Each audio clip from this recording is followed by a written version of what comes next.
Hi friends, আজ আমরা পড়াশোনা করব আর প্রোগ্রামিংয়ের কন্ট্রোল স্টেটমেন্ট সম্পর্কে। স্পেশালি লুপ সম্পর্কে আজ আমরা আলোচনা করব। যখন কোনো স্টেটসমেন্টকে বা কোনো পার্টিকুলার ব্লককে মানে প্রোগ্রামিং করার সময় কোনো পার্টিকুলার ব্লককে যদি বারবার রান করার প্রয়োজন হয় তখন আমরা লুপ ইউজ করি। আর প্রোগ্রামিংয়ে 3 ধরনের লুপ ইউজ করা হয়: ফর লুপ, হোয়াইল লুপ আর রিপিট লুপ। তো আজ আমরা ফর লুপ সম্পর্কে আলোচনা করব। ফর লুপ কীভাবে কাজ করে সেটা আমরা থিওরি আর পড়ছি না, আমরা কোড করে আপনাকে দেখাচ্ছি, তাহলে আপনি বুঝতে পারবেন ফর লুপ কীভাবে কাজ করে। চলুন দেখা যাক। লুপ কমেন্ট করে রাখি, তার মধ্যে হচ্ছে ফর লুপ আর হচ্ছে কোড 1, 1 নম্বর কোড। সিম্পল একটা ফর লুপ নিচ্ছি। ফর ভেরিয়েবল নেম আই, আর রেঞ্জটা হচ্ছে কত দূর পর্যন্ত নেব সেটা হচ্ছে 1:5, মানে 1 থেকে 5 পর্যন্ত নেব। Print number is I.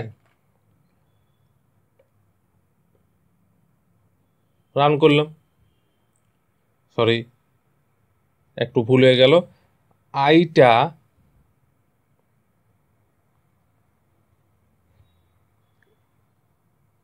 Print নাম আই, সরি পেস্টের মধ্যে লিখতে হবে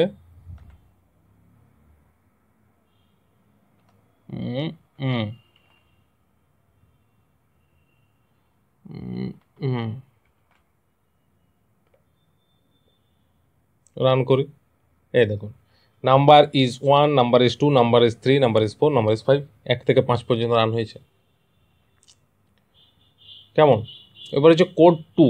কোড 2টা বেশ ইন্টারেস্টিং। কোড 2টা হচ্ছে, এখানে আমরা একটা ভেক্টর নেব, দিয়ে ভেক্টরের মাঝখানে ভেক্টরের মধ্যে কি ডেটা আছে সেগুলো লুপের মাধ্যমে এক একটাকে ফেচ করব।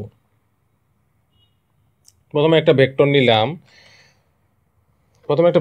ভেক্টরটা নিলাম নাম 1 নামে একটা ভেক্টর নিলাম। সেখানে কিছু ডেটা, কিছু নাম্বার রাখি, যেমন 12, -12, 45, -5, 6, ধরুন আরও কিছু নাম্বার নিলাম, 6, 52, 99, -74, এতগুলো নাম্বার নিলাম। এরপরে একটা ফর লুপ চালাই। ফর ভেরিয়েবল আই নিলাম, আর ভেক্টরের জায়গায় দেখলাম নাম 1কে। তাহলে রেঞ্জ কতক্ষণ পর্যন্ত রান হবে ফর লুপটা? যতক্ষণ না আমার ভেক্টর এন্ড হচ্ছে, মানে ভেক্টরের ভ্যালু যতক্ষণ না শেষ না হচ্ছে ততক্ষণ রান হবে। তো এইটাকেই কপি পেস্ট করে দিই।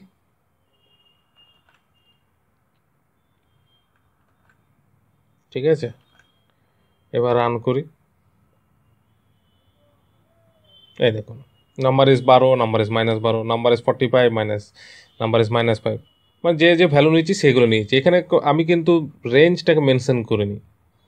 ভেক্টরের মধ্যে যতগুলো ডেটা আছে, ধরুন আমি ভেক্টরের মধ্যে আরও দুটো ডেটা নিলাম, 47, 21। দেখুন আপনাকে দেখাই,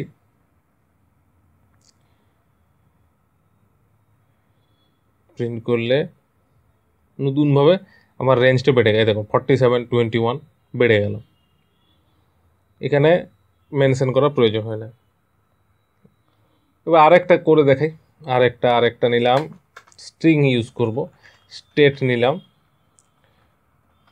এবার লেফট ওয়ার্ড অ্যাসাইনমেন্ট নিই। স্টেটের মধ্যে একটি ভেক্টর ক্রিয়েট করছি, সেখানে কতগুলো স্টেটের নাম লিখলাম, যেমন ওয়েস্ট বেঙ্গল, বিহার,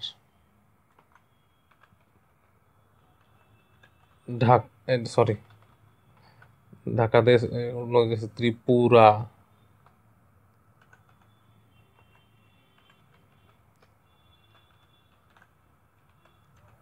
ঝাড়খণ্ড, এইগুলো নিলাম। কেমন? এরপর একটা ফর লুপ চালাই। ফর, এখানে ভেরিয়েবল এক্স নিলাম আর ভেক্টরের জায়গায় লিখলাম স্টেট। প্রিন্ট, তার মধ্যে পেস্টে লিখলাম state name is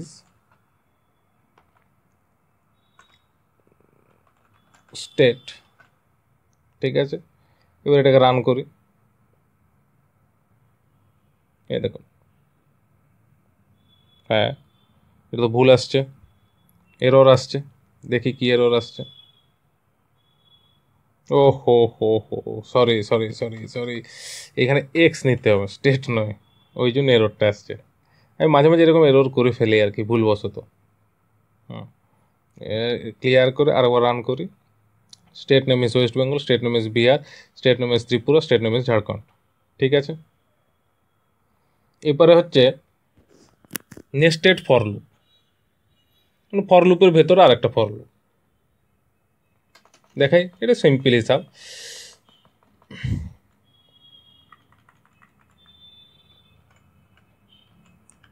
code 3,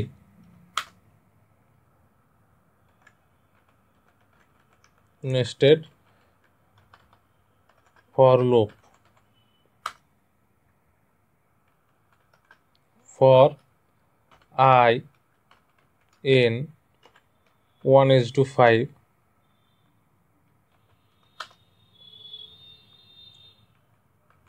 for j in 1:i, I যতক্ষণ থাকবে ততক্ষণ রান হবে আর কি।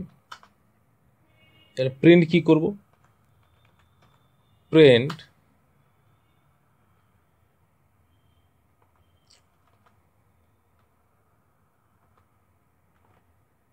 লিখব আই প্লাস জে। দেখি রান করে দেখাই কি দেখা আসে।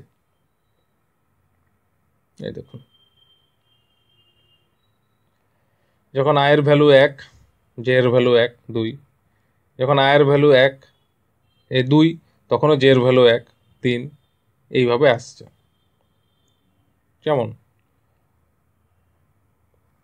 ঠিক আছে, যদি আমার পড়ানোটা আপনাদের ভালো লাগে তাহলে অবশ্যই আমার ভিডিওটা লাইক করবেন, শেয়ার করবেন, আর সাবস্ক্রাইব করতে ভুলবেন না কিন্তু। হ্যাঁ, যত বেশি সাবস্ক্রাইব করবেন তত বেশি আমি মোটিভেশন পাবো, পড়াবার এনার্জি পাবো, নতুন নতুন পড়াবো, নতুনভাবে পড়াবো, আরও ভালো সিম্পলভাবে পড়াবো, এইভাবে এগিয়ে যাব।